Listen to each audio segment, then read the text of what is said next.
রাজধানীর গুলশানে একটি হোটেলে গণতান্ত্রিক বাংলাদেশের ভবিষ্যৎ ভাবনা ও প্রত্যাশা শীর্ষক এই আলোচনা সভার আয়োজন করে বাংলাদেশ এন্টারপ্রাইজ ইনস্টিটিউট বিইআই। আগামী নির্বাচন, সংবিধান পরিবর্তন সহ দেশের জনচাহিদার উপর একটি প্রতিবেদন প্রকাশ করা হয় সভায়। এতে বলা হয়, অন্তর্বর্তী সরকার মাত্র ২.৫% মানুষের আকাঙ্ক্ষা পূরণ করতে পেরেছে, ৫৪% মানুষ মনে করে মাঝামাঝি। অনুষ্ঠানে অংশ নিয়ে রাজনৈতিক নেতারা বলেন, জনগণের ইচ্ছা ও শক্তির প্রকাশ চাইলে নির্বাচনের বিকল্প নেই।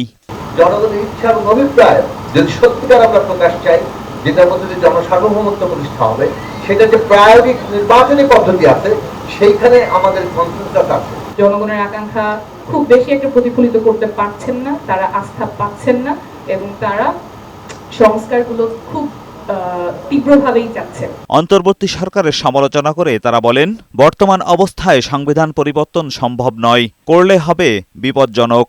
সংবিধান সংশোধন করবেন, তার এখানে জনগণের ম্যান্ডেট লাগবে, তাদের সম্মতি লাগবে। মানুষ কিভাবে তার সম্মতি ম্যান্ডেট দেয়?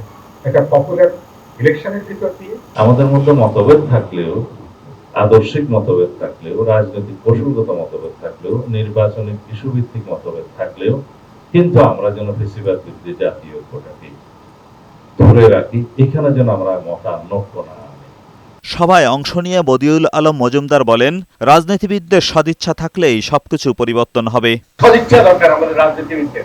তারা এখন ছাত্র শিক্ষক সংগঠনগুলোকে বিলুপ্ত করে, অঙ্গ সহযোগী বিলুপ্ত করে তাদেরকে ছাত্র হতে দেয়, শিক্ষক হতে দেয়। পরিবর্তনের জন্য গণতন্ত্র প্রয়োজন, তবে সেটি যথেষ্ট নয় বলে মন্তব্য করেন ঐক্যমত্য কমিশনের সহসভাপতি আলী রিয়াজ। বলেন, বাংলাদেশের গণতান্ত্রিক পরিবর্তনের জন্য দরকার প্রাতিষ্ঠানিক সংস্কার।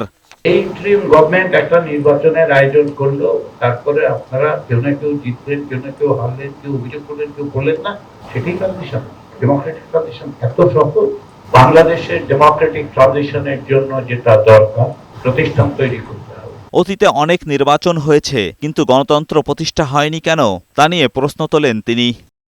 এজাজুল হক মুকুল, বৈশাখী সংবাদ, ঢাকা।